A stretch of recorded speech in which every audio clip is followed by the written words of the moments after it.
أعوذ بالله من الشيطان اللعين الرجيم بسم الله الرحمن الرحيم الحمد لله رب العالمين والصلاة والسلام على أشرف الأنبياء والمرسلين سيدنا ونبينا وشفيعنا ومولانا بالقاسم محمد اللهم صل على محمد وآل محمد وعجل فرجهم وآله الطيبين الطاهرين المعصومين ولعنة الله على أعدائهم أجمعين من يومنا هذا إلى يوم الدين. أما بعد فقد قال الله تعالى في القرآن المجيد بسم الله الرحمن الرحيم إن الدين عند الله الإسلام. سامعین کرام، عزاداران امام مظلوم، السلام علیکم ورحمۃ اللہ وبرکاتہ۔ ماہ محرم کا آغاز ہو گیا۔ آج محرم کی پہلی تاریخ ہے۔ اس مظلوم کی یادگار قائم ہے کہ جس نے اپنا سب کچھ خدا کی راہ میں قربان کر دیا۔ یہ عزاداری امام حسین کہ جو ہمیں مولا حسین کی عظیم قربانی کی یاد دلاتی ہے، اور کیوں نہ ہو، کیونکہ مولا حسین علیہ السلام نے اس دین کی بقا کے لیے، انسانیت کی بقا کے لیے، اچھائی کو باقی رکھنے کے لیے، برائی کو ختم کرنے کے لیے نہ صرف یہ کہ اپنے آپ کو قربان کیا، بلکہ اپنی عزیز تر چیزوں کو خدا کی راہ میں پیش کر دیا تاکہ یہ دین بچ جائے، انسانیت بچ جائے، اچھائی اس دنیا میں قائم رہے۔ اسی آقا مظلوم امام حسین کی یہ یادگار عزاداری کے طور پر ہر طرف سے صدائے امام حسین بلند ہو رہی ہے۔ بے شک محرم کا آغاز ہو گیا، مولا حسین کی صدائے بلند ہے، ہر جگہ فرش عزا بچ چکی ہے۔ مولا حسین کی یادگار، ان کا غم منانے کے لیے تمام ایمان والے آمادہ ہیں، کیونکہ ہم جانتے ہیں کہ یقیناً ہماری نجات کا ذریعہ یہی غم حسین ہے، یہی عشق حسین ہے۔ اور سب سے اہم بات کہ عزاداری امام مظلوم کا بھی مقصد وہی ہے کہ جو مولا حسین کا مقصد کربلائے معلیٰ میں تھا۔ مولا حسین علیہ السلام نے اس دین اسلام کو باقی رکھنے کے لیے، وہ دین اسلام جو ایک مکمل دین ہے، وہ دین اسلام کہ جس میں انسان کی زندگی سے آخرت تک کے ہر ایک سوال کا جواب موجود ہے۔ اس دین کے متعلق جب آقا حسین نے دیکھا کہ یزید جیسا ایک بد کردار انسان جو اس دین کے ساتھ کھیلنا چاہتا ہے، جو اس دین کی شکل و صورت کو بدلنا چاہتا ہے، جو برائیوں کو اس دین کا حصہ بنانا چاہتا ہے، مولا حسین کی ہی وہ ذات گرامی تھی کہ لاکھوں اربوں انسان موجود تھے، لیکن ان کے درمیان سے آقا حسین کی وہ شخصیت کہ جو ایک مرتبہ اٹھ کھڑے ہوتے ہیں تاکہ اس دین کو باقی رکھیں۔ اور اس راہ میں جو کچھ بھی آپ نے قربانیاں دی ہیں، اس کی مثال نہ آپ کی زندگی سے پہلے کبھی دیکھی جاتی ہے، نہ ہی اس کی نظیر کہیں بعد میں، یعنی کربلا بے مثل و بے نظیر ہمیں نظر آتی ہے۔ آج بھی مولا حسین کی یادگار کے ذریعے سے ہم مولا حسین کے اسی مشن کی طرف بڑھ رہے ہیں، اسلام کو صحیح طریقے سے جاننے کے لیے آمادہ ہو رہے ہیں، اس دین کے جس کے لیے مولا حسین نے اتنی بڑی قربانیاں پیش کی۔ مولا حسین کی اس قربانی کے مقصد کو سمجھتے ہوئے اس دین اسلام کے بارے میں جاننے کی کوشش کرتے ہیں، وہ دین جو کہ ایک کامل دین ہے، ایک کمپلیٹ دین ہے، ایک مکمل دین ہے۔ اس عشرہ مجالس کا جو موضوع آپ کے سامنے پیش کرنے کا شرف حاصل کر رہی ہوں وہ ہے اسلام دین کامل، یعنی اسلام ایک کمپلیٹ دین ہے، ایک مکمل دین ہے۔ انسان کی زندگی جس مرحلے سے گزرتی ہے، چاہے انسان کا اس دنیا میں آنا بچپنے کا عالم ہو، جوانی کا عالم ہو، بڑھاپے کا عالم ہو، ہر ایک زندگی کے اتار چڑھاؤ، ہر ایک مسائل کا حل اگر ہم جاننا چاہتے ہیں تو یقیناً اس دین اسلام میں ہر ایک چیز کا جواب موجود ہے۔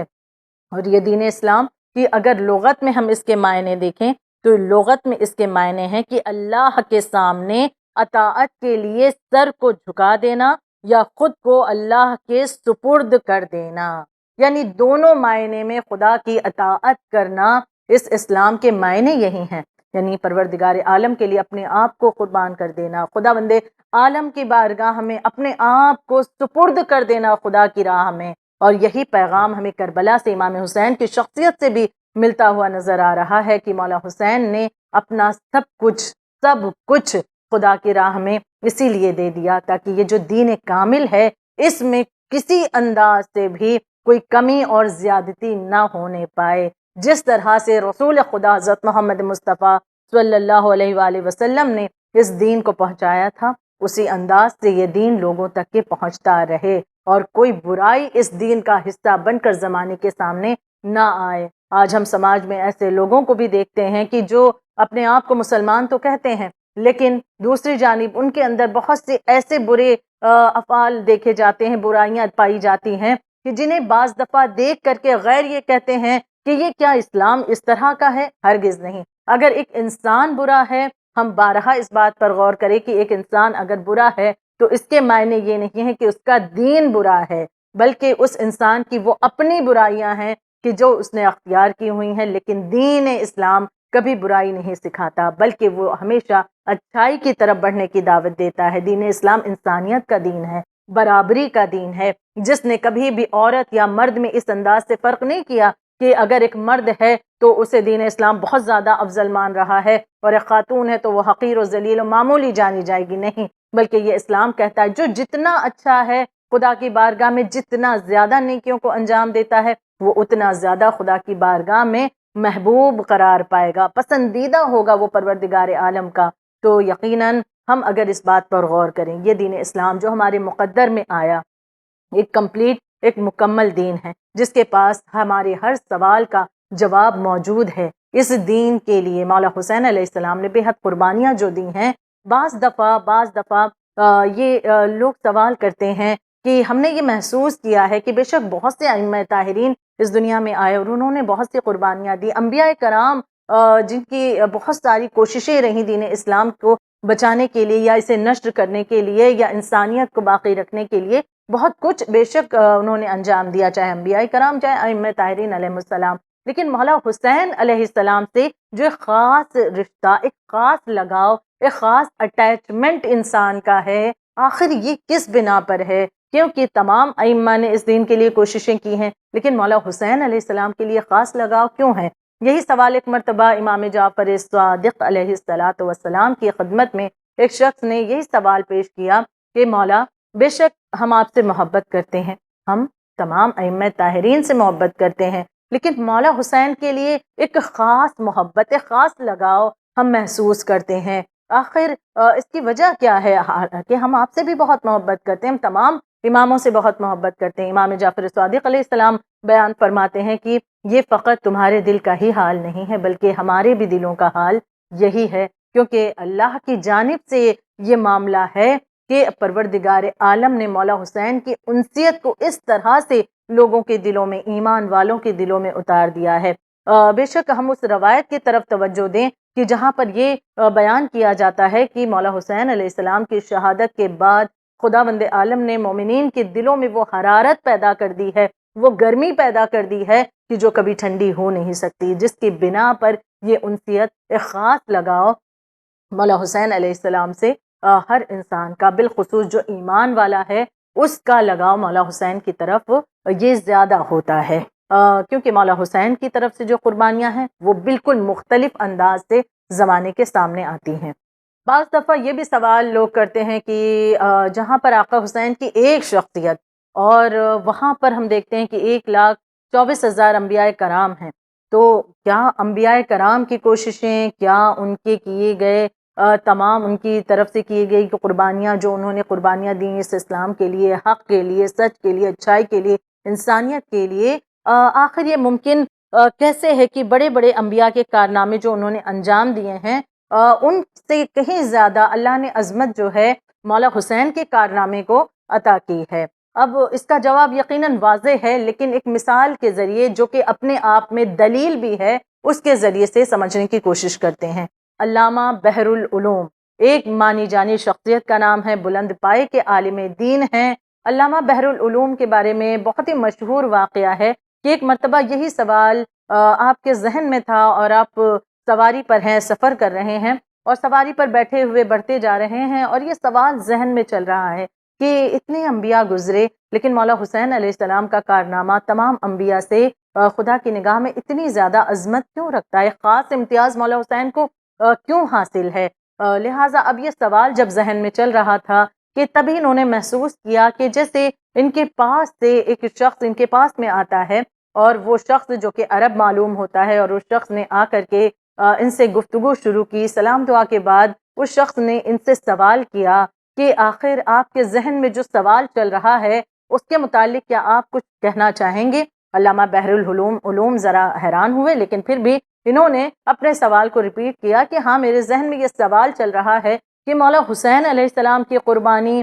جو کچھ بھی انہوں نے دین کے لیے کیا، تمام انبیاء نے بھی بہت کچھ دین کے لیے کیا، لیکن ایک خاص امتیاز مولا حسین کو کیوں اللہ نے دیا، ایک خاص عظمت کیوں حاصل ہے؟ وہ آنے والا عرب ایک مرتبہ ایک مثال کے ذریعے سے علامہ بحر العلوم کو سمجھانے کی کوشش کرنے لگا. اس عرب نے کہا کہ اسے آپ اس طرح سے سمجھیں کہ ایک بادشاہ تھا، اور وہ بادشاہ ایک مرتبہ شکار کے لیے چلا، اور جب چلتا ہے شکار کے لیے تو وہ اپنے ساتھی اور اس کے وزراء وغیرہ جو بھی اس کے ساتھ میں موجود تھے، ایک مرتبہ وہ آگے بڑھتا چلا گیا اور اپنے ساتھیوں سے جدا ہو گیا اور راستہ بھٹک گیا. اب جنگل میں بہت اندر تک پہنچ گیا. اب چونکہ راستہ بھول چکا ہے اور کافی دور چلتے چلتے بھوک اور پیاس کا غلبہ بھی اس پر ہے، تو اب اس عالم میں وہ تلاش کر رہا ہے کہ کہیں سے کچھ کھانے پینے کے لیے مل جائے، کہ تبھی اس کی نگاہ پڑتی ہے کہ دور ایک جھوپڑی ہے، شاید یہاں پر کوئی موجود ہو. وہ بادشاہ اس جھوپڑی کے قریب جاتا ہے اور آواز لگاتا ہے. اب جب اس جھوپڑی کے قریب گیا تو وہاں سے ایک ضعیفہ، ایک بڑھیا ہے جو باہر نکلتی ہے. وہ ضعیفہ سے اس بادشاہ نے اپنی تکلیف بیان کی کہ میں بھوکا اور پیاسا ہوں اور اپنی راہ بھی بھول چکا ہوں. ایک مرتبہ اس ضعیفہ نے اس بادشاہ کی بھوک اور پیاس کا اس قدر خیال کیا کہ اس نے دیکھا کہ گھر میں کچھ موجود کھانے کے لیے نہیں ہے. اس کے پاس ایک بکری یا ایک بھیڑ موجود تھی. اس نے اسے ذبح کیا اور اس کا گوشت پکا کر کے بادشاہ کی خدمت میں پیش کر دیا. یعنی فقط اس وقت اس ضعیفہ کے پاس اس دنیا کی چیزوں کے اعتبار سے یہی ایک سرمایہ، یہی ایک جانور موجود تھا جو اس نے اس بادشاہ کو دے دیا، اس انداز سے کہ اس کا شکم بھر جائے. بادشاہ کو وہاں پر اس بڑھیا کا اس نے شکریہ ادا کیا، اور اس کے بعد میں جب اپنے وطن واپس آتا ہے تو اپنے وزیروں سے ایک مرتبہ بادشاہ نے سوال کیا. یا علامہ بحر العلوم کے ذہن میں جو سوال چل رہا تھا اس کے جواب کے طور پر اس عرب نے یہ بات پیش کی ہے. وہ عرب کہتے ہیں کہ اب جب وہ بادشاہ اپنے وطن واپس آیا تو وہاں آنے کے بعد اپنے وزراء سے، اس نے اپنے وزیروں سے، اپنے منسٹر سے یہ پورا حال بتایا اور کہا کہ میں چاہتا ہوں کہ اس ضعیفہ کی اس احسان کا بدلہ میں دوں کہ جو اس نے میری اس عالم میں مدد کی ہے، کہ اگر وہ مدد نہ کرتی تو میں بھوک اور پیاس سے مر جاتا. اب اس کا میں کس طرح سے بدلہ چکا ہوں؟ کسی نے رائے دی کہ اس نے آپ کے لیے ایک بھیڑ یا ایک بکری، جو بھی اس کے پاس ایک جانور تھا، وہ اس نے آپ کے لیے قربان کر دیا، وہ آپ کے خدمت میں دے دیا، تو آپ اس کے بدلے میں 100 جانور اسے عطا کر دیجئے. کسی نے کہا آپ جانوروں کے ساتھ کئی ہزار درہم و دینار دے دیجئے. کسی نے کوئی رائے دی، کسی نے کوئی رائے دی. لیکن پھر بادشاہ نے سوچا ایک مرتبہ، یا ایک یہ بھی ملتا ہے کہ کسی وزیر نے صلاح دی یا بادشاہ نے خود سوچا کہ نہیں، یہ درست نہیں ہوگا، کیونکہ جب میں اس ضعیفہ کے پاس پہنچا اور میں نے اپنی پریشانی اس سے بتائی، اس کے پاس اس دنیا کے اعتبار سے فقط وہی ایک جانور موجود تھا، یعنی جو کچھ اس کے پاس موجود تھا اس نے مجھے دے دیا. اب اگر میں اس کے احسان کا بدلہ دینا چاہتا ہوں تو مجھے بھی جو کچھ میرے پاس ہے جب میں اسے دے دوں تب معاملہ برابری کا آئے گا. ایک مرتبہ اس عرب نے علامہ بحر العلوم سے مخاطب ہو کر فرمایا، مولا حسین علیہ السلام کے پاس جو کچھ تھا، جو کچھ بھی تھا، وہ خدا کی راہ میں انہوں نے دے دیا. اب جب سب کچھ خدا کی راہ میں دے دیا تو اب اس پروردگار عالم نے یہ خاص امتیاز مولا حسین کو عطا فرمایا کہ اب جو بھی انسان آقا حسین کے ذریعے سے خدا تک آئے گا اس کی بات کو رد نہیں کیا جائے گا. مولا حسین کی شفاعت کو سب سے زیادہ خداوند عالم پسند فرماتا ہے. آقا حسین کے ذریعے سے خدا تک پہنچنے والے کے لیے کامیابی اللہ نے معین کر دی ہے. یعنی جب آقا حسین اپنا سب کچھ اس دین کے لیے دے رہے ہیں، وہ دین جو کامل ہے، اور اس کامل دین کو زمانے تک مولا حسین پہنچانا چاہتے ہیں، اور اس کی بقا کے لیے جو کچھ بھی قربانی دینی پڑی اپنا سب کچھ دے دیا، کچھ باقی نہ رکھا مولا حسین نے. تو خداوند عالم نے بھی پلٹ کر یہ تحفہ عنایت فرمایا کہ آج ہم دیکھیں 1400 برس بیت گئے ہیں لیکن آج بھی نام حسین باقی ہے. آج بھی اگر دکھی دل ہیں کسی کے، آج بھی کہیں پر ظلم کا معاملہ ہے، تو ان سب کے لیے تسلی کن جواب جو ہمیں نظر آتا ہے وہ آقا حسین کی شخصیت کے ذریعے سے ملتا ہوا نظر آتا ہے. یہ ماہ محرم کا جو آغاز ہو گیا، بے شک یہ ماہ محرم ہم مجلسوں میں شرکت کریں، ہم مجلسوں میں جا کر کے مولا حسین کے مصائب کو سن کر آقا حسین کی مظلومیت پر بے شک بہت گریہ کریں، بے حد ثواب ہے. لیکن دوسری طرف غم حسین ہم سے مطالبہ کر رہا ہے کہ اگر مولا حسین پر گریہ کیا جائے، آنسوؤں کا نذرانہ خدا کے بارگاہ میں ہم پیش کر رہے ہیں، مولا حسین کے ذریعے سے نجات چاہتے ہیں، تو ہم سمجھنے کی کوشش بھی کریں ذات امام حسین، مقصد امام حسین کو، کہ آپ نے کس مقصد کے تحت آپ نے یہ قربانیاں دی ہیں. تو یقیناً مولا حسین پہ رونا جہاں پر ضروری ہے، نجات کا ذریعہ ہے، مولا حسین کی شخصیت کو سمجھنا کہ جس اسلام کے لیے مولا حسین نے یہ قربانیاں دی، ہم نے اس اسلام کو کتنا سمجھا. ہم یہ سوال ضرور اپنے آپ سے کریں. ماہ محرم کا آغاز ہو چکا ہے، بے شک یہ 2.25 مہینہ ہمارے لیے ایک بہترین مکتب کی مانند ہے. یہ ہمارے لیے یہ مجالس بہترین درس کی مانند ہیں کہ جس کے ذریعے سے ہم اپنے اندر تبدیلی لا سکتے ہیں. یہ 2.25 ماہ کے بعد بھی اگر انسان اپنے آپ کو تبدیل نہ کر سکا، اگر وہ اپنے آپ کو بدل نہ سکا، وہ برائیوں کے دلدل سے نکل کر کے اگر وہ نیکی کی طرف، اچھائی کی طرف، حق کی طرف، سچ کی طرف نہ بڑھ سکا، تو پھر اس نے مجلسوں سے کیا حاصل کیا؟ رونا یقیناً فائدہ مند ہے، لیکن مقصد حسین کو جانتے ہوئے اس دین اسلام میں ایسا کیا کچھ نہیں ہے یقیناً کہ ہم سوچیں، غور کریں کہ کیا چیزیں نہیں ہیں جو اس میں موجود نہ ہو. ہر ایک چیز دین اسلام کے پاس ہے، ہمارے جاننے میں کمی ہوتی ہے. آقا حسین جیسی عظیم شخصیت اگر اس دین اسلام کے لیے سب کچھ قربان کرنے کے لیے آمادہ ہیں، تو اس دین اسلام کے بارے میں جاننے کی کوشش کریں، اپنے علم میں اضافہ کرنے کی کوشش کریں، تاکہ مشن مولا حسین کا جو ہے اس تک کے پہنچ سکیں. آج ہم دیکھیں کہ اس دنیا میں بلکہ بہت سے ایسے افراد جو کہ غیر مسلم ہیں، جب دین اسلام کے متعلق کچھ ذرا ظہور جانتے ہیں اور زیادہ تجسس بڑھتا ہے، تو بعض دفعہ اس مقام پر پہنچتے ہیں کہ جہاں پر یہ کہتے ہوئے نظر آتے ہیں کہ واقعاً بہترین دین ہم نے اگر پایا تو وہ دین اسلام ہے. میں نے جس آیت کا سہارا لیا تھا کہ جس کے ذریعے سے اس عشرہ مجالس کو پیش کرنے کا شرف آپ کے سامنے حاصل کر رہی ہوں، سورہ آل عمران کی وہ مشہور و معروف آیت ہے، ان الدین عند اللہ الاسلام، خدا کے نزدیک دین اسلام ہے. اگر پروردگار عالم کے نزدیک کوئی دین ہے، کوئی سچا دین ہے، کوئی سچا مذہب ہے، تو وہ اسلام ہے. تو آخر اس اسلام کے اندر ایسا کیا کچھ موجود ہے جو اسے کامل بنا رہا ہے؟ ہمارے بہت سے سوالات ہوتے ہیں، ہمارے ذہنوں میں بہت سی چیزیں آتی ہیں. آج سوسائٹی، معاشرے کی روش کو ہم جب دیکھتے ہیں تو ہم سوچتے ہیں کہ یہ چیزیں اسلام سے شاید مختلف ہیں، یا ان چیزوں کا اسلام ہمیں کیا حکم دے رہا ہے. ایسے بہت سے سوال جو ذہنوں میں آتے ہیں، تو یقیناً جب ہم دین اسلام کی طرف قدم بڑھاتے ہیں، جاننے کی کوشش کرتے ہیں، حقائق سے واقفیت ہمیں ہوتی چلی جاتی ہے. میں اس کی ایک مثال آپ کے سامنے دینا چاہوں گی. ایک ایسی لڑکی کہ جو ایک غیر مسلم تھی، بلکہ ایک عیسائی تھی، لیکن توفیق شامل حال ہوئی کہ جو کلمہ پڑھتی ہے اور مسلمان ہو جاتی ہے. اور اس کا نام جو موجود ہے وہ ہے بریجٹ ہنی برطانوی، برٹن کی ایک رہنے والی ایک خاتون جس کا تعلق عیسائی مذہب سے تھا. عیسائی گھرانے میں پیدا ہوئی، وہیں پر پلی بڑی ہے. یہ لڑکی کہ جو جب پیدا ہوئی عیسائی گھرانے میں، یہ خود کہتی ہے، ایک انٹرویو اس کا لیا گیا کہ آپ نے دین اسلام کو کیوں پسند کیا اور کیوں آپ اسلام پر ایمان لے آئیں. تو اس کے بعد میں جو یہ لڑکی بیان کرتی، ہم واقعاً سوچے کہ جو دین اسلام ہمیں بآسانی مل گیا، اسے جاننے کے لیے ہم قدم نہیں بڑھاتے. بہت سے ایسے ہیں جو غیر مذہب کے ہونے کے باوجود بھی اس دین کی کچھ اچھائیوں کو جان کر پوری طرح سے اس دین کو جاننے کی کوشش کرتے ہیں. اور یہ ہمارے لیے ایک واقعاً لمحہ فکریہ ہے کہ جو دین ہمیں بڑی آسانی سے مل گیا، کہ ہم مسلمان گھرانے میں پیدا ہو گئے اور اس کے بعد ہم بھی مسلمان کہلائے جانے لگے. لیکن اس اسلام کو ہم نے کتنا سمجھا؟ وہ کتاب قرآن مجید جو اس دین کو صحیح طریقے سے سمجھا سکتی، آج بھی غیر افراد اگر دین اسلام کو جاننا چاہتا ہے تو وہ قرآن مجید کا سہارا لیتا ہے. آج ہم جو خود کلمہ گو ہیں، ہم جو اپنے آپ کو مسلمان کہتے ہیں، ہم کتنا دین اسلام کو جاننے کے لیے قرآن مجید کا سہارا لیتے ہیں؟ یہ ایک سوال ہم اپنے آپ سے ضرور پوچھیں. مولا حسین کی ذات گرامی کہ نوک نیزہ پر آپ قرآن مجید کی تلاوت کر رہے تھے؟ کیا یہ اس بات کی دلیل نہیں ہے کہ آقا حسین علیہ السلام کو قرآن مجید سے کس قدر عشق تھا؟ اگر حسینی ہیں اور ہم قرآن سے دور ہیں تو کیسے حسینی ہیں؟ اگر واقعاً ہم اپنے آپ کو ایک سچا عزادار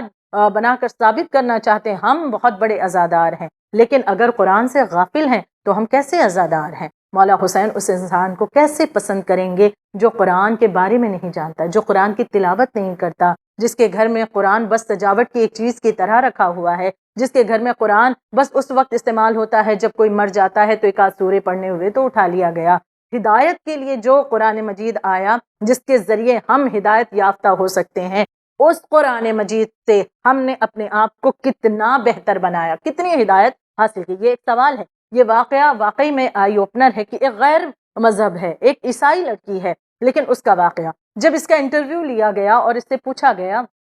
کہ آپ اسلام آپ نے کیوں قبول کیا، کیا ایسی بات، آخر کیا ایسا سفر آپ کا رہا، آپ تو عیسائی مذہب سے تعلق رکھتی ہیں۔ بریجٹ ہنی برطانوی کہتی ہیں کہ میں برٹن کی رہنے والی اور عیسائی گھرانے سے میرا تعلق تھا، عیسائی مذہب سے میرا تعلق تھا۔ میں جس گھر میں پیدا ہوئی وہاں کا ماحول ایسا تھا کہ چاہے میری ماں ہو یا میرا باپ ہو، ان دونوں کو عیسائی تو ہیں لیکن عیسائی مذہب کے بھی جو رولز ہیں وہ انہیں بھی فالو نہیں کرتے تھے۔ یعنی کہتی ہے کہ مجھے نہیں یاد ہے کہ کب میرے گھر میں خدا کا آخری مرتبہ نام لیا گیا۔ یعنی اگر عیسائیوں کے اعتبار سے کہیں تو وہ کہہ رہی ہے کہ اس اعتبار سے بھی، عیسائیوں کے اعتبار سے بھی جو قانون ہے کہ جس طرح سے ان کے دین کو ماننا ہے یا ذکر کرنا ہے ان کا، وہ بھی ہمارے گھروں میں نہیں ہوتا تھا۔ یعنی ایک ایسا ماحول تھا کہ دور دور سے مذہب سے ہمارا کوئی تعلق نہیں تھا۔